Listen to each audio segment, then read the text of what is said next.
The Secrets of Technology is brought to you by the StarQuest Production Network and is made possible by our many generous patrons. If you'd like to support the podcast, please visit sqpn.com/give. You're listening to The Secrets of Technology.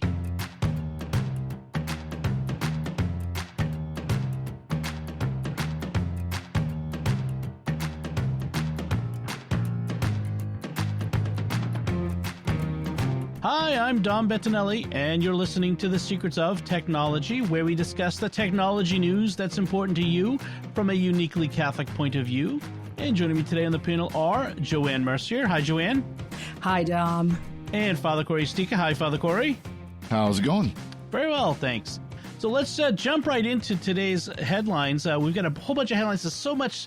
It's spring, which means in the Northern Hemisphere. Sorry to our friends down in the Southern Hemisphere, but we're looking forward to spring. And spring seems to be this time when a lot of tech companies are starting to roll out new products in anticipation. Apple's got an event that's probably later this month, OnePlus and stuff like that. So that's all still to come.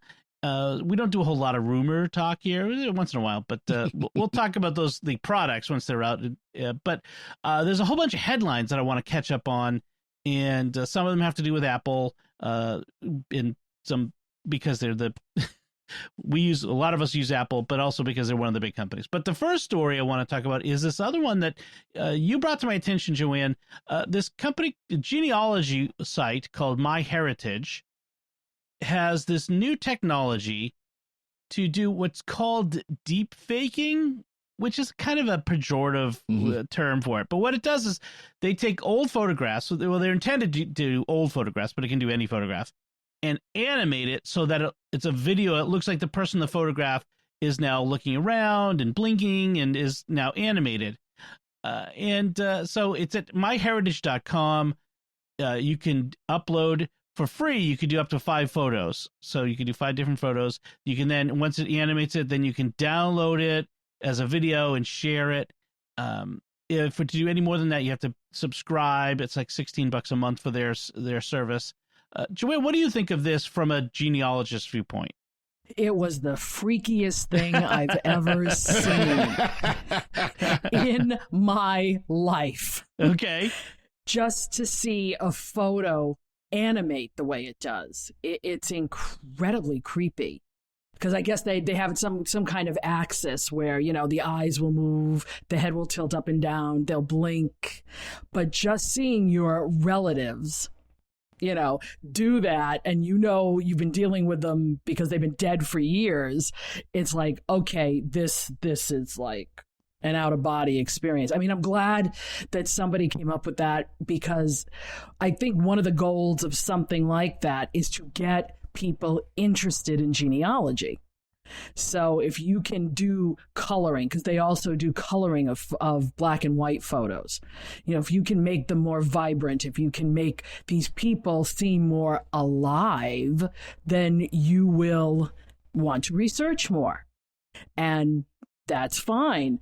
But it's just, I'm sorry, it's just downright creepy. Well, there's the Uncanny Valley that we always talk about with this, where it's just lifelike enough, but sometimes, some of them especially, because there's not enough data for the machine learning to get to really do it, it just is kind of a little weird. But I've looked at a lot of their examples. I'm trying to decide whether the older, like 100-year-old black and white photos look, when they animate them, look more real, or the newer photos look more real. I can't really decide. Father Cory, what do you think of it? Well, I think from a geek standpoint, I think it's really cool. I mean, the idea that they can take a static picture and, just with the intelligence of how humans move, because that's really what they're doing, is they're just taking this snapshot and interpolating how this person likely would have moved. And I think that's really cool. But of course, we've talked about deep fakes before, how it is a legitimate concern in this time when we're, if you don't see it on the internet, it's not true. It didn't happen. If I can't go to CNN and see the article, or I can't go pull up YouTube and pull up the video. And now when the technology is this good, and we know that the technology that's actually used to do real deep fakes is even further advanced than this. where you almost can't tell if it's real or not anymore. And so I think that on a wider issue, that's kind of a concern. But as far as this is, like you said, Joanne, it really brings a life to the person. And I can see too, for historical studies, where this is a technology where you could take a number of photographs of, let's say, Gettysburg or, any historical site. And this could imagine if using like this kind of technology, you could literally walk through the Battle of Gettysburg. Right. You combine this with VR technology. Yeah. All this, where it fills in where the people were, because we know a lot of that.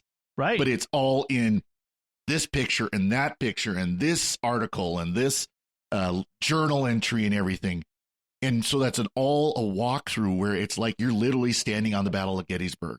Or you combine it with something like I've seen some of these things where they take the old statues, like statues of Romans from 2,000 years ago, like of a bust of Julius Caesar, and they've made a painting or a photo out of it, like a photorealistic painting. And then would you animate that? And then you put it in a movie with an actor like we've seen in Rogue One or some of these other movies where they put, and now you're doing historical movies where the figure is not just an actor that looks like, but is a representation of. I mean, this is only going to get better. You wonder how far they're going to go with this and how far we should go with stuff like this. That's an interesting question as well. Yes, I do a lot of genealogy, and I do a lot of film restoration now as well. I had a pile of film that was left to me, and now I'm used to seeing old relatives on film and turning the film into pictures. Because I don't have static pictures. But this is the opposite. And if you start making them talk, I'm really going to faint. Because there's just a point where, I guess to me, that I know these people have lived a life and have gone before. And as a genealogist, I try to be true to what I know about their life. Right. I don't want to turn their life into something it wasn't. It's the Star Trek holodeck problem. What are the ethics of recreating either a living person now or a person who's now deceased, recreating them in an artificial manner? We're not quite at the holodeck thing where they're walking and talking and interacting with us, but these are ethical questions that we will have to deal with at some point down the line, and we should be thinking about them now. I think it's fascinating. There was an article in Tom's Guide where a guy was talking about this. He was, one of the reporters was doing this, and he said he did this with a photo of his mother, and he asked her permission first, because you really should ask permission of the people if they're still living to do this sort of stuff with them, because you're creating an image, a fake video of them essentially. And imagine the things you could get them to say. And this is, like you said, Father Cory, this has been a concern for a while, because you could make anybody say anything these days, like especially a public person, like a president. Well, and of course, when we got the audio technology, we've had actually for the last, 10, 15 years since they did the thing with Tupac, where they can literally take a voice, take voice recordings of someone and make them say whatever they want, where the computer can analyze a person's speaking pattern, especially the more recordings you have. Of course, a public figure, that's much more, it's someone who's on TV or radio all the time. It's much easier to do than your average person or on who doesn't have a podcast or something like that. Or a podcast. Yeah, any of us. I mean, Dom, you and I, there's enough material out there for us, and Joanne too, because you've done a podcast of your own too. There's enough material out there where they could make us say anything they want, or at least sound like we're saying anything they want. And so you combine this technology plus that, you could literally have a video where someone's sitting there saying, yeah, I'm the second reincarnation of Hitler or something like that. And how do you prove they didn't actually say that? Right. The tools, like the state of the technology as it is today is not quite there where, like you said, Joanne, there's this, it's like a bit of an uncanny, it's not quite perfect, but we're looking at in a year or two, a couple of years down the road, where it's going to get really good and it's going to get harder. I think there should always be the ability that built into the technology for someone to be able to say, this was not recorded live, actual. There's a YouTube channel, I don't remember what it is off the top of my head, but it's like fake George Lucas, and it's like this guy pretending to be George Lucas about ranting about Disney Star Wars in all these various situations. It's actually it's quite humorous, but it looks and sounds like George Lucas. You can tell it's not real, but like I've never met George Lucas, so there's the subtle. Like, I've met both of you, and I've seen you up close enough where I could probably tell if it was fake or not, or someone in my family. But someone I don't really know, so it is a little concerning like that. But that said, it's fascinating. It's fascinating. But on the other side, though, the technology to determine fakes is advancing just as quickly. I mean, there is technology out there that can look at a video frame by frame, pixel by pixel, audio by audio, and can tell if it's a fake or not. That's true. Because there are telltales, like you see it pretty clearly on some of these pictures where, there's one of them where it's the author of the article as an infant, and he's being held by his mother, and you can see the mother's shoulder kind of distorts a little bit. So you can see that there's a fake to it. But the better stuff, it's much harder to say by the naked eye, but a software package will be able to pick that up. Yeah, as Dom said, though, this technology will get better.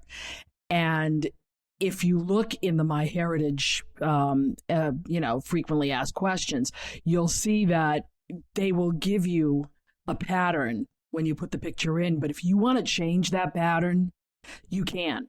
You can go in. So people will start to learn how to tweak this. Right now, the genealogists are just like amazed that it can happen. But at some point, somebody will start going in there and saying, okay, well, if I remember Grandma, she did this or that, and she'd never tilt her head like this. And they're going to start playing with the movements, and then that way anybody can. Well, yeah, that's fine. I still just have what's frozen in time sometimes should just be that. What's frozen in time. And then what's on film is that. It's film. It's movement. And when you start to play with one or the other, I mean, taking stills from film, it does not have any inherent problems, but now making a still move sounds like it has more of an inherent problem. Well, because the film exists. It's something that happened. It's a historical event. Right. And taking a still from that is not distorting that. Whereas these photos, the movements that we're seeing made out of these photos did not happen. Like, this is not historical. It's made up. And so I think there's a subtle difference, but I think it's an important difference. And I think it's a thing we need to continue to think about as a society, as a culture, what sorts of things we think we should be doing. The technology exists, but it's always the question, not can we do it, but should we do it? And we have to keep examining those things. So, all right, let's move on to our next topic. This is another one. I saw this in a local story in our local TV news, but I think it's something that we need to be aware of. So this person this woman had an iPhone 6 or something like that, where she, I want to be very clear on what happened. Her phone got full, so there was no more space left on the phone to load things up, and it created a situation where she got an error 14. The phone said error 14, that it can't do anything. And so the only solution to fixing it that Apple said was you have to factory reset the phone, which wipes the phone and sets it from scratch. Now, the way that this news story puts it is Apple has created the situation where if you fill up your phone full of stuff, you have to wipe it and you lose all your photos and all your other stuff. But that's not. There is a finger wag at Apple in this whole story, but this really is a story about backing up your technology. Like your photos, like she's got photos of her dad who's died, and she's going to lose them, and that's really sad. But the fact is if you have photos, you got to back them up. We've said this so many times on this show. You can't just rely on the system. Now, she used to have iCloud backup, but the Apple's free, and I think even she was paying $1 a month for 50 gigs. But the fact is that this is where I finger wag at Apple. the stuff that you give for free or even at the low cost are not sufficient to back up even one phone. Like it's phones start at 64 gigs. You're giving people 50 gigs. You gotta give them more. So that's a bit of my finger wag at Apple. What do you guys think? Well, I pay for the $299 for the 200 gig, but that's not my only storage. I have storage on Google. I have storage. I'm moving pictures, however, to Amazon, I think, at this point. And I have a Synology. And my husband looks at me and he says, how many copies can you make? And I'm like, enough that I don't lose something important. How many copies can I afford to lose? Right. Yeah, exactly. Well, it is important to have the backup and to have a backup that's sufficient for what you need. And first of all, don't let your phone fill up. I mean, we're pretty amazed at how much storage actually are on these little devices. And the storage on a desktop computer is much cheaper. It's not that hard to pull your pictures off of your phone and put them on your desktop, if nothing else. Same thing with your music. You don't have to have every single song you've ever downloaded, whether legally or not, on your phone. You really don't. And it's not that hard through the desktop apps or whatever to manage that. But also, like Joanne said, the online storage. I've got a Dropbox. I pay for like the 2 terabyte Dropbox, and all my pictures, every couple of days I go into the Dropbox app and tell it to make sure all the photos are uploaded and double check so that, and I've got Dropbox on that Dropbox. I've got pictures back to 2008. So I've got like 12 years of photos, almost 13 years of photos on that Dropbox from like 5 different devices. It's not that hard, and have multiple backup solutions. Yeah, have a physical backup with your desktop, have a online backup or 2, and don't rely on just Apple or Google storage. You want more than just one. And I also use the Google storage as well. So you got to have it all backed up. So if you have an iPhone and you're using iCloud Photo Library, if you go into the Settings app and then to Photos, there's a setting for Optimize iPhone Storage. And what that does is so there's either Optimize iPhone Storage or Download and Keep Originals. Now, on your phone, you want it to be Optimize iPhone Storage so that it's only got thumbnails of most photos and then probably the most recent photos you've taken in full size. And then it will download the full size as you need them on the phone. The Download and Keep Originals, that should be on a Mac somewhere or something like that, so that you have the full-size original photos somewhere physically that's not in the cloud. Now, I know not everybody can afford a computer, and some people, their iPad is their computer and that sort of thing, and I get that. So that's why we're also saying if you have upload, if you set up a free account with Google Photos, a free account with Amazon Photos, there's a bunch of different services that will also upload your photos in other places.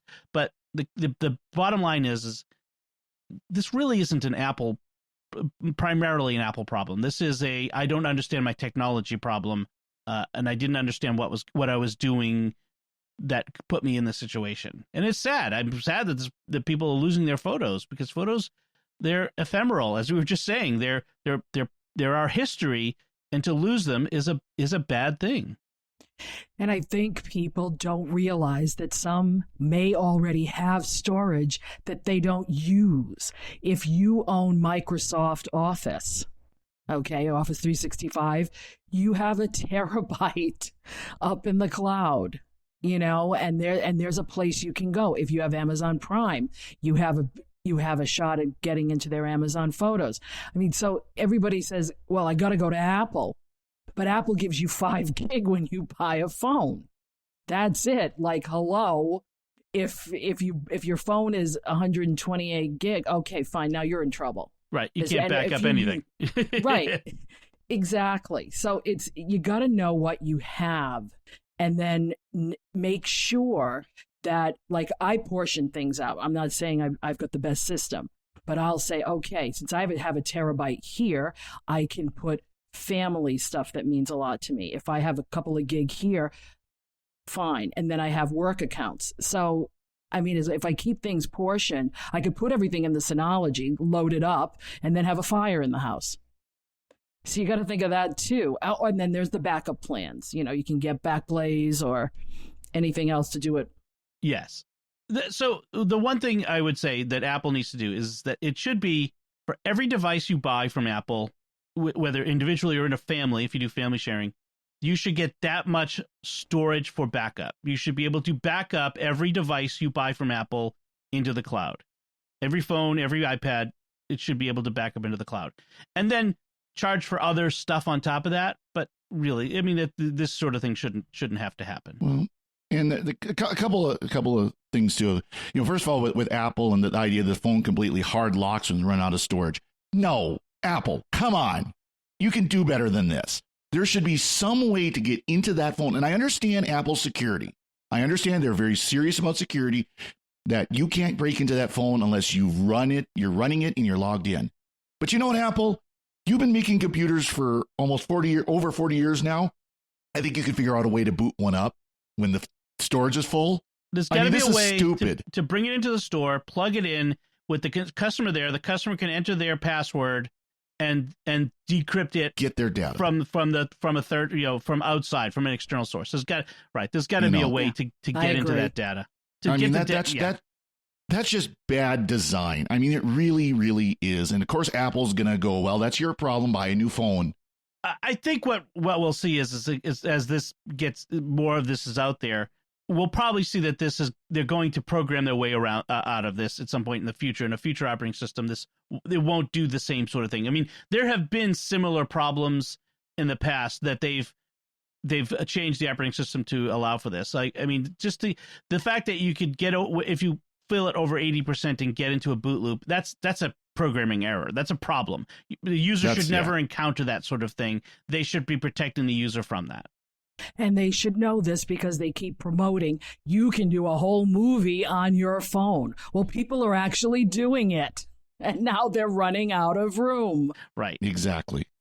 Well, and another thing I just want to quickly point out, I don't know about Apple's Photos app, but I know Google's Photo app.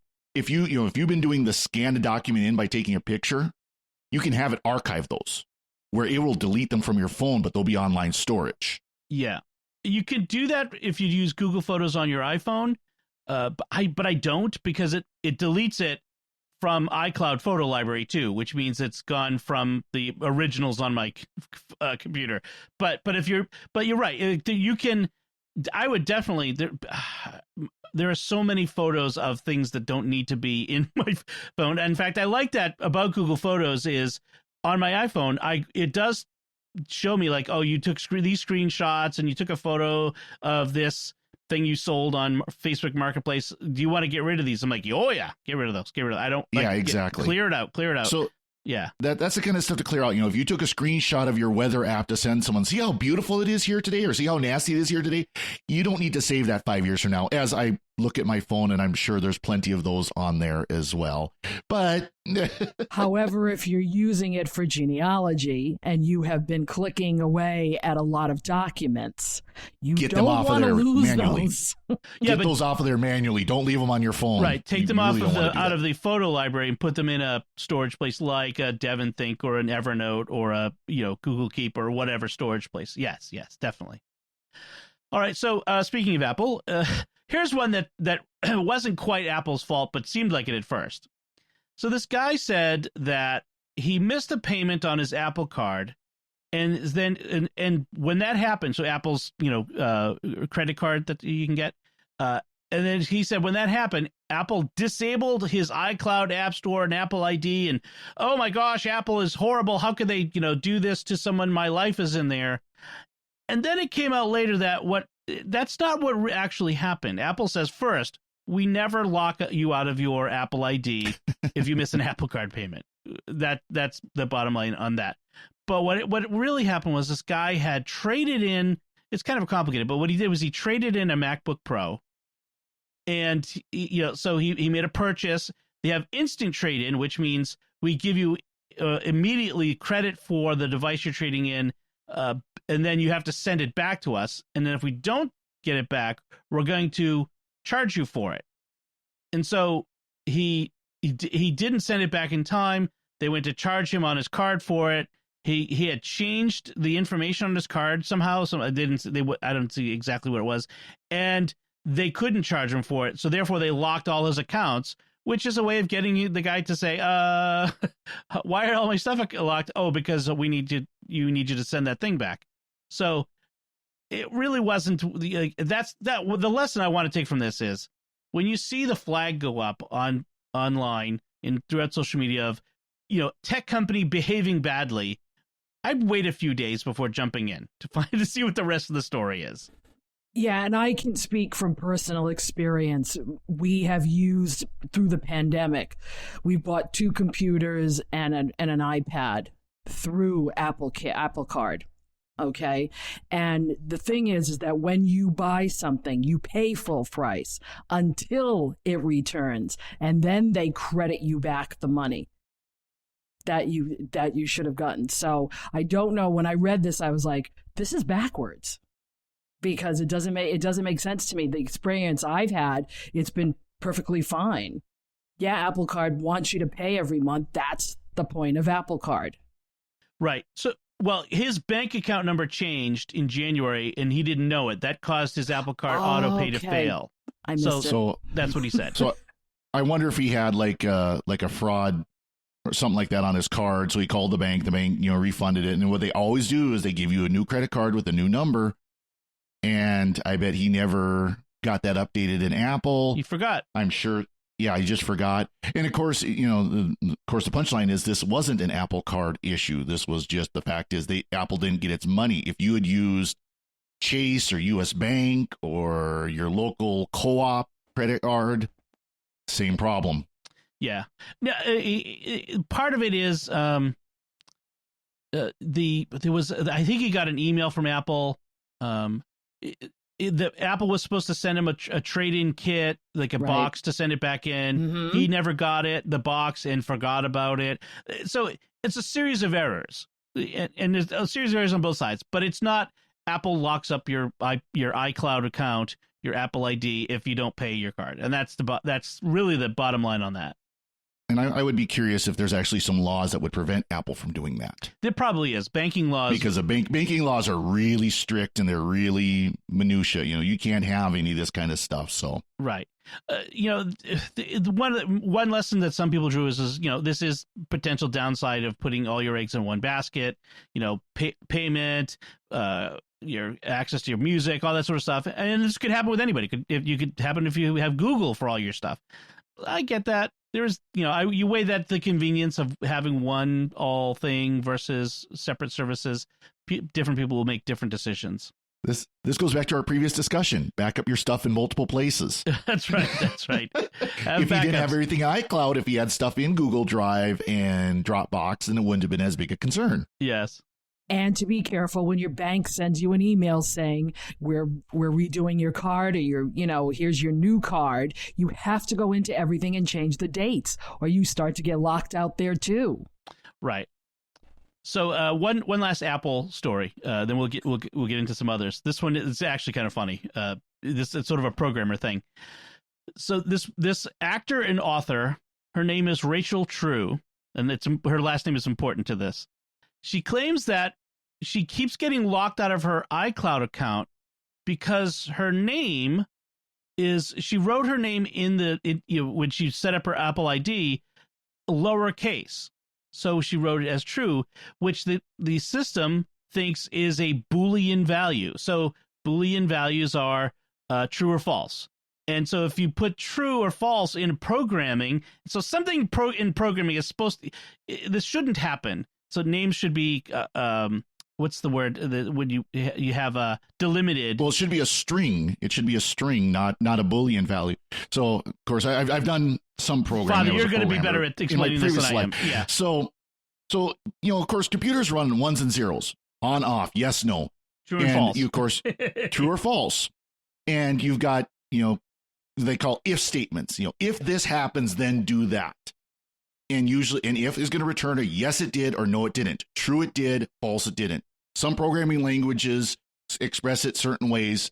A lot of programming languages, it's literally you have a true and a false, and they are keywords that are only used in those situations.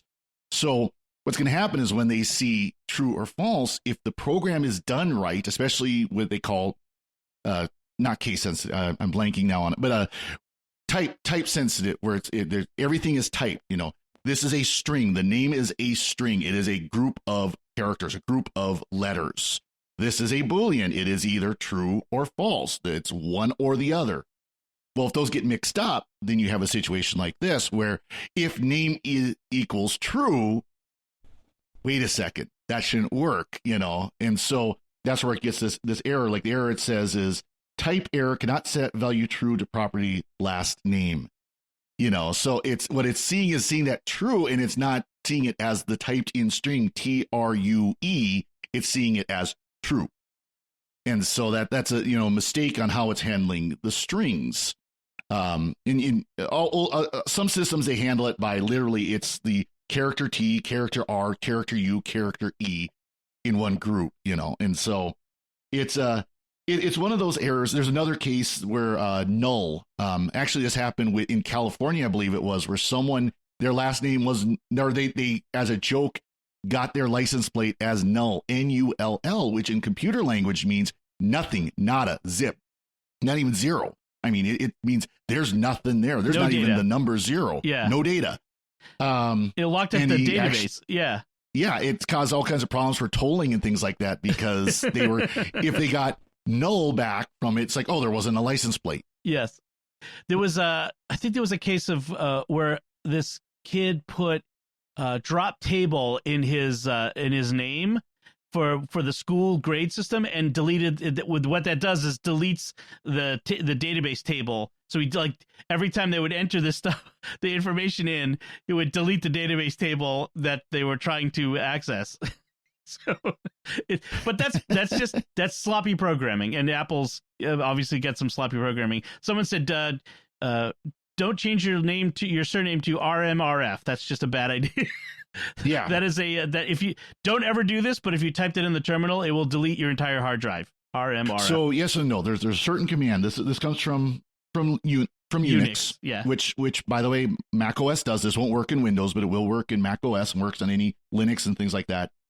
But RM is remove, R is recursive, meaning go down the directories, F is force. So if you do as the root user, RM space RF space /, you just deleted your entire file system. Ooh. If you're gone, it blows it all away. This is like if you were in DOS, you do deltree C:\\, poof.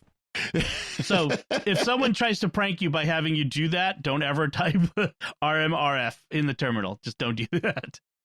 All right. So I want to take a quick moment before we go on to thank our patrons for helping us with this show. They make it possible for us to create the secrets of technology, this time including Iris D, Sean B, Paul M, Gretchen L, and Benjamin D. Their generous donations at sqpn.com/give make it possible for us to continue the secrets of technology and all the shows at StarQuest. StarQuest is a nonprofit 501c3 Catholic apostolate, and your donations through the giving sqpn.com/give is tax deductible. Consult your tax professional. Don't take my tax advice, but we are a 501c3.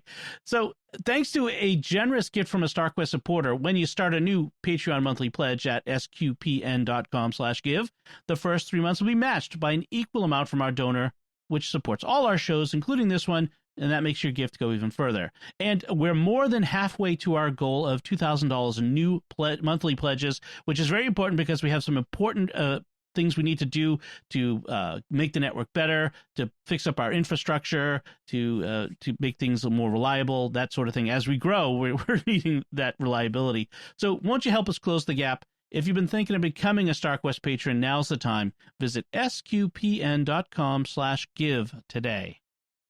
So here's another tech story of the day. This is the sort of thing that is a 2020-2021's story.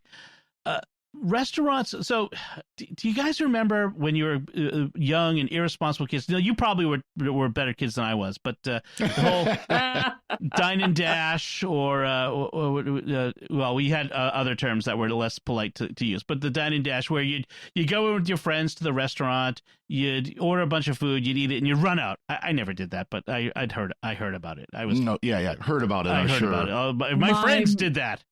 My mother would have killed me. Right. Oh yeah, there's no way. And it's stealing. It's bad. It hurts the waitress. It hurts the small business owners. And you don't want to do this. Well, there's a high-tech version of this going on, which is people are, and this is awful because restaurants are suffering right now. So it makes this even worse. People are placing online takeout orders from restaurants, sometimes through like Grubhub or DoorDash or Postmates or that sort of thing, and then they get the food, and then they say they issue a chargeback. They either dispute the charge via their credit card company or via the app, and the restaurant, the small business, has to absorb that cost. That's a loss on them. And there was the stories about one particular restaurant in Los Angeles that got so many of them they ended up having to shut down this family business. So it's bad. I mean, they had one order that came in for $700 that got charged back. That's a big hit. So it's kind of sad. And the restaurant has to be able to prove that, no, we deliver the food as said, here's what we did, and this is not our fault, and we should not take the hit for this. And it's, you can understand, obviously the purpose of chargeback on credit card is if there's a fraudulent charge, if the store or the restaurant is messing you over, all these kind of things, legitimate reasons where I ordered X and got the box, but the product wasn't in there. You hear that happen, and we're so familiar with Amazon that basically just says, oh, it's broken, we'll just send you another.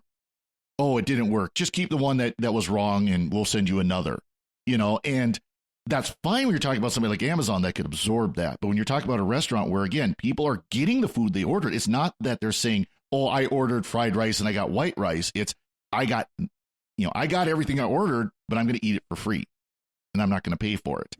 Yeah, that's not fair because all these small restaurants, they might think they want to do it to a chain restaurant that can probably absorb a little bit more. But what this article was about, basically a mom and pop's restaurant. What had she done to anybody, other than serve good food, hopefully? And but this is the mentality. I'm going to get what I can get for free. And if I know how to jerk the system, that's what I'm going to do. And that's a whole bunch of moral problems. Well, and here's the thing too, like a lot of these chain restaurants, they're not chain restaurants. They're franchisees. They're owned by someone, sometimes local. Now, to be fair, even franchisees can be big mega corp franchisees. But a lot of times, like your McDonald's down the street is owned by somebody relatively close to you. He might have a dozen McDonald's, maybe. But that's not owned by McDonald's Corporation in Illinois. And we should be clear, morally speaking, theft is theft. Regardless. Doesn't matter how big the recipient, the victim of your theft is. From your moral standpoint, you've committed a sin and you've committed a crime, and you shouldn't do it. I have to say, I've had cases over the past year. We've been doing a lot more of this takeout sort of thing through these apps, and I had one where I think we got a barbecue and we didn't get the barbecue sauce, like a jar. I ordered an extra jar of it and didn't get it. And I did the chargeback and that was fine. Then there was one more recently for my daughter's birthday. We got Chinese food and I swore that the thing wasn't in the one of the dishes we ordered wasn't in the bag. And so I said, oh, we didn't get it. Oh, we'll credit you for that. And later on, my wife's like, no, this is it. I'm like, oh no, what do I do? Like, how do I fix this? I want to give them money now. So I don't know what I can do about that. I feel just bad. Order something from them again, Yes, and give a big tip. With the logic of thinking nowadays, I should charge back every single McDonald's that doesn't give me what I want the way I want it. Right. Yeah, exactly. You know how many times I've looked in a bag after I've gotten back to work and it's like, That's not what I ordered. Oh, yes. That's I've learned to check the bag when I take the kids, because our orders, we 5 kids, our orders always are extensive and have very specific requests about each burger or whatever. I have to always check to make sure they get it right, because they often don't. And I wonder with these apps, whether it is the individual apps of the stores or Uber Eats or something like that, if there's some way that they need to be designed so that it does protect the restaurant, where the restaurant can dispute a chargeback or something like that and say, no, we did what we could and here's our proof. Especially given how much a lot of these apps take from the restaurants in delivery fees. Some of these delivery fees are ridiculous. Well, I know if you go and pick it up yourself, like we never have anybody deliver. We're still young enough that we can get in a car and we just don't want to go in the restaurant. So I could see from that standpoint, if you're bringing it over to the person, you just snap a picture, snap the car. Because I mean, in Panera, for example, I have to tell them what kind of car I'm in. So they come and deliver it to the right car. So, I mean, if they know I've gotten it, then that should be it. There's ways they can do that. I shouldn't have a way of saying, well, I got home, and usually with Panera, if I get home and I'm missing something or something's wrong, I'll call them up. They immediately give me all kinds of free stuff. Like, well, here's this, and here's a coupon for the next time. And here, if you go back and say you have a problem, you don't know how much free stuff you might get. Right. It's true. Yeah. And that's legit. Communicate. That's the thing, is communicate. If you have a legitimate a grievance, if you have a legitimate problem, communicate calmly. Don't go on Yelp and or on social media and run them down. Just talk to people. They're people. They want to do business. I mean, maybe they'll be a jerk to you, and then you can be legitimately upset online. But yeah, a lot of times they want to make you happy because they want you to come back, because they're struggling. We're all struggling. So that's the thing. All right, let's talk about another story. I thought this was interesting.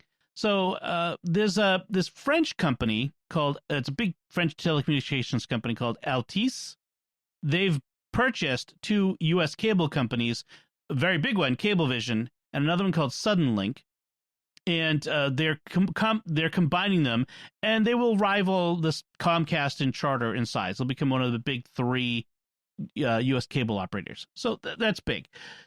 So what's interesting about this story is that the CEO of this company said in an interview that he's acknowledging what most of us have pretty much said is the truth, is that cable companies are going to just become big dumb pipes, big dumb internet pipes. That the future is not in broadcasting TV channels into your home. The future of these companies is in providing internet connectivity, period, stop, full stop, end of sentence. What do you guys think about this admission on his part?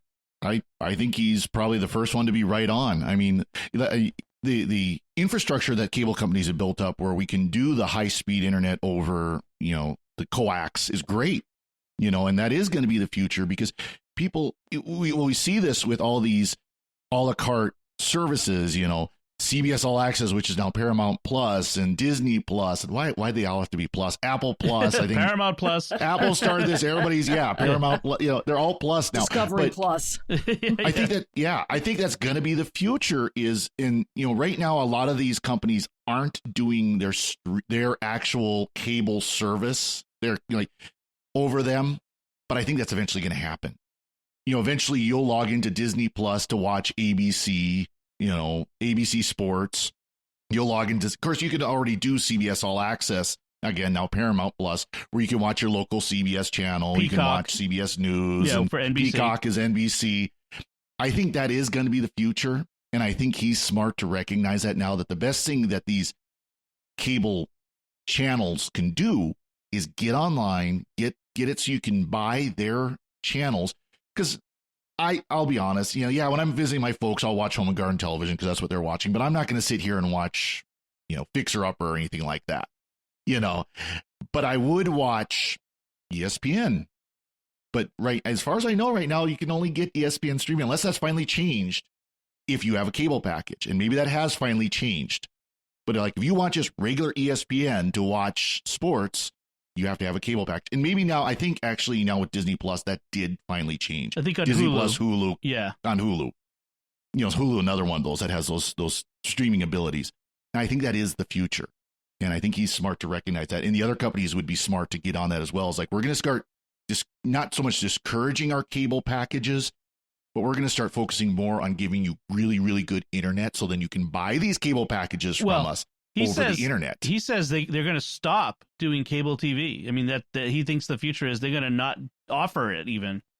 Well, I think he's correct, because I'm noticing now with these plus packages that you can get what you want individually on them rather than waiting for somebody to aggregate and televise, the different programs. Like, for example, we still have YouTube TV, and that pretty much is an aggregator. It gets a whole bunch of different things in one place. However, I've noticed that the shows that I like to watch, say on Discovery, are not showing up in the aggregation anymore. I like on Discovery, for example, to watch Dr. Pimple Popper, okay, or to watch something like Long Lost Family, which is about reuniting, people who were adopted. You can't, all I'm seeing now is, 1,000-pound sisters and sister wives. And it's like, I don't watch that stuff. Right. So I have to go to, we went to Discovery Plus to try it out. We like it, because it has a cross section of different companies. It's also got Food Network and a couple of the other like Discovery owned stuff. Yeah, and stuff you can't get on like HGTV, which is hysterical. It's House Hunters, Comedians on Couches Uncensored. Oh, my gosh. Oh, boy. So you're watching comedians watch an episode of House Hunters. Oh, my gosh. And it's the most hysterical thing I've seen on television lately. I've turned that. I mean, everybody does that. They watch House Hunters if you haven't watched it, and you're like, what is wrong with these people? Yeah, that would be amusing. Seth Rogen was hysterical. I'm a beautician, and he's a vegetable gardener, and we have $1 million to spend on a house. Yes. No, you don't. Yeah. Our budget is $10. We want a 16-room house. Like, no. Yeah, exactly. But what's happening here is all these pluses are now almost becoming like like department stores. Right. Or cable, like premium show packages, like you used to get on cable. Right. Another example of one of those shows you can't get on, they're not broadcasting over the cable anymore, but you only get a Discovery Plus, is like Good Eats, the Alton Brown show, which is hugely popular, stuff like that. Yeah, it is interesting. There is that still the problem of us paying for all of these different services, and they've got to figure that out, because people can't afford to spend twice as much to get the same thing that they're getting now. That sort of thing. And let's be honest, more and more people are getting away from the sit down in front of the boob tube and watch what's on it. The classic model of it's 7:00 on a Tuesday. It's time for NCIS. We've gotten away from that. We're at the point now of, no, I want to be able to sit down and watch the episode when I want. Binge watching is a real thing. It is. Do you hear that, CBS? We want Star Trek at once. We don't want to wait every week. Or please. Disney. Although it makes it easier for us. Yeah. Or Disney with Mandalorian. Makes it easier for us for doing Secrets of Star Trek, but still, and I think there is still kind of a purpose for that, because you do still get the water cooler discussion. Oh, did you watch this week's Discovery? Did you watch this week's Mandalorian? So you get that, but people want to be able to sit down and watch. I don't want to have to tune in at 7 p.m. on a Thursday to watch the latest Discovery. I want to be able to sit down on Saturday morning when I've got a few hours and watch it. And that's one thing more and more channels are allowing you to do, where you can watch these shows that you don't have to program your life around. You can program the shows around your life. We started doing this with VCRs in the 80s, with TiVos in the early 2000s. But you're right. We want to watch when we want to watch. But since cord cutting, it really has come home like that for my husband and I. But we still like to be able to flip. And that's, flip on the remote and look through and see what's out there. But I'm noticing more and more and more, it's not what I want to watch at all. I can't tell you the last time I watched like network TV at the time it was airing. You know what I mean? Just regular, or even any cable channel as it was airing. I everything I watch is time shifted. Everything, it's or streamed. And I do watch live sports, NASCAR, and a baseball fan. I've got MLB TV. Speaking of one of these packages that you pay for instead of waiting for it to come on TV, and it give you that advantage of being able to watch it live or watch the game later. All right. So I think that should do it for our headlines this week. Let's move on to our picks of the week. Joanne, do you have a pick of the week for us? Actually, I have a tip. Okay. If you've been listening to me talk about all the live streaming I do at work, I have an OBS system with some cameras, and we use it on a computer. So I have arrows so that I can go forward and back and pan, tilt, and zoom. So I'm getting really tired of hitting all those arrows with a mouse. So I started reading and found out that I can add a game controller, an Xbox game controller to OBS, and it will allow me to use some of the controls, not all of them, and you have to figure out which ones will work by trial and error, and make things a lot more smoother and a lot more, I don't want to say too much professional looking, but just so it's not so jerky on camera for folks. And so I picked up a $30 controller, wired. Didn't even go with a wireless. And I'm starting to learn how to use, because I am the last person in the world who knows how to game. Not even, solitaire, Rummikub, and Scrabble. That's it for gaming on computers. But I'll tell you, it has started to do the trick. Things are a lot smoother. But again, you have to play with it, and never play with it when you're really on camera, going live. But it's a neat trick to do if you don't. My biggest thing was I didn't want to get into buying a box, because the people who sold me the cameras would have sold me a controller box where I could have done all of that. But then how long is that good? Is that useful for? Okay, because the technology changes quickly. So if you've got OBS and you want things to go a little bit smoother with cameras, I'd suggest, one of these cheap game controllers, and it seems to do the trick. So OBS, is open source broadcasting system. It's software you can use to do live video streaming, like if you do a mass in a church, and the cameras that it does the pan, tilt, zoom with, that sort of stuff. They're PTZ cameras. Right. Okay. Right. So awesome. There's a tip for you. That's a good tip. That's a great tip. That's very good. Father Cory? Well, speaking of gaming, I'm going to actually talk about a game, and it's actually a game that's been out for a while. And I happened to get I resisted buying this game just because you could see it's very addictive. But I happened to get something where I got it for a very, very reduced rate. It's called Stardew Valley. And Stardew Valley, I would describe as the late lamented, or late thank be God it's gone, Farmville with Minecraft and role-playing tacked on top. So the plot of this game is that you are this guy who's working for the big mega corp, think, Amazon / Walmart / Coca-Cola, kind of all combined into one, who had inherited from his grandfather this farmstead in this Stardew Valley. And you have to, the purpose of this game is you rehabilitate the farm. You grow, you do all the kind of, you grow crops, and you clear the land, and you build up your house, and you build the barns and the coops and things like that to run your farm and to get animals and things like that. You get a little bit of, like I mentioned, the Minecraft element, where you can go into a mine, literally old mine, and mine for minerals and metal ores that you can then smelt. You've got the role-playing aspect, where there's NPCs, non-player characters that you interact with, and to buy and sell your goods, and to do different events and activities, and even develop relationships, build a family, things like that. It's a very, very, it's one of those games that looks very simple, but the more you get into it, it's got a lot of depth to it.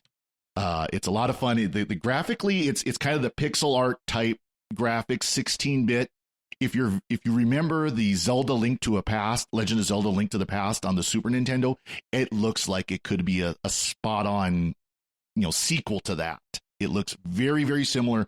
colors and graphics and everything. I mean, just beautiful, beautiful graphics. The music is incredible. And here's the funny part is, it's all designed and written, every bit of it, by one guy.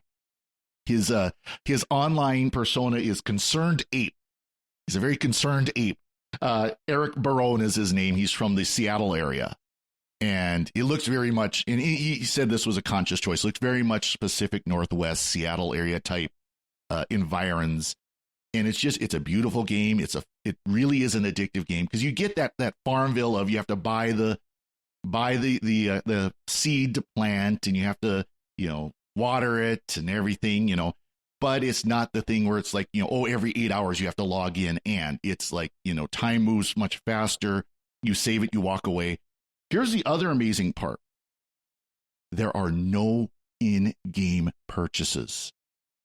This is a game you actually just pay for it and play as long as you want. That's a big one. The only DLC that's available on Steam is the soundtrack. This is so rare today because every game has in-game content. Because there's a lot of money in that for them. There's a lot of money in it, but this guy's making pretty good money. This is a very popular game online for streaming and whatever. It's a very relaxing game. I mean, if you want, you could play it where it's just the farm. You're growing things and selling things and buying more things and selling things, or you could do there's a whole plot line you could follow of intrigue in the community and everything, or you can be doing the mining and killing creatures, and so it's a lot of fun. It's a very intense, involved game, or not intense, but a very involved game that is, it's again quite relaxed. You can play it as relaxed or as intense as you want. So check out, if you haven't checked it out, if you haven't heard of it, check out Stardew Valley. It is a lot of fun. Awesome. So my pick is a little bit of Mac software called Bumper.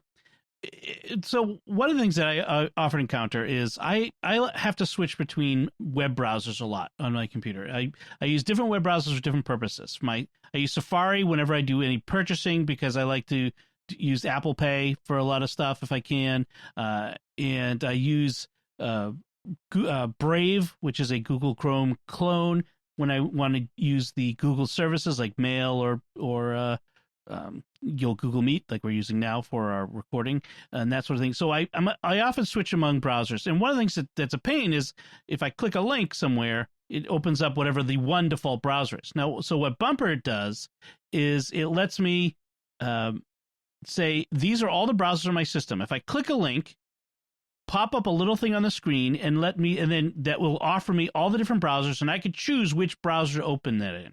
It will do that not just for browsers, it also do it for mail apps. Some people have different mail apps for different purposes, one for work and one for home, for instance.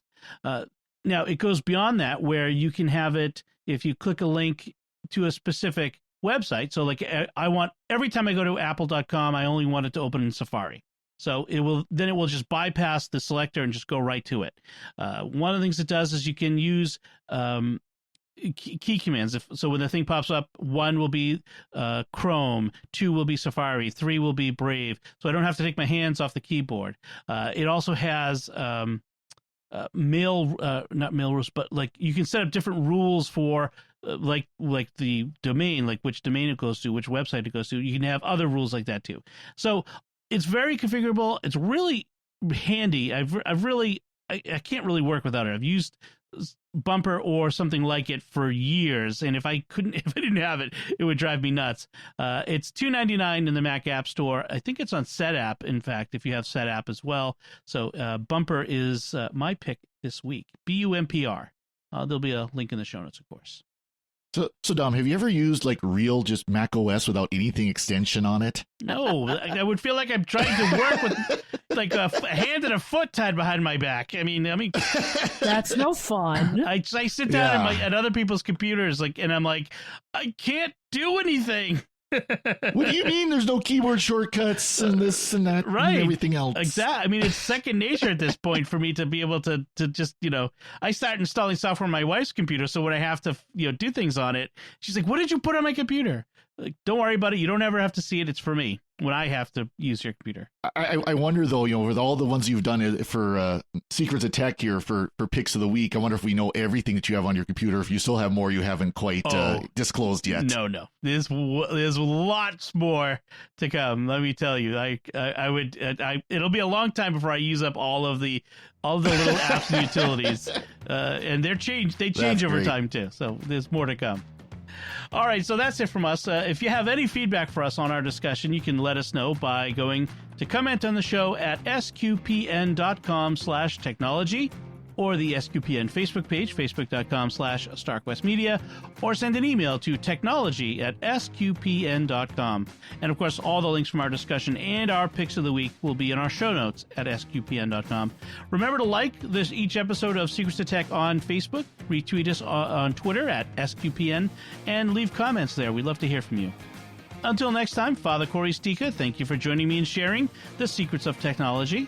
Thank you, Dom. Joanne Mercier, thank you as well. Thanks, Dom. And once again, I'm Dom Bettinelli. Thank you for listening to The Secrets of Technology on StarQuest.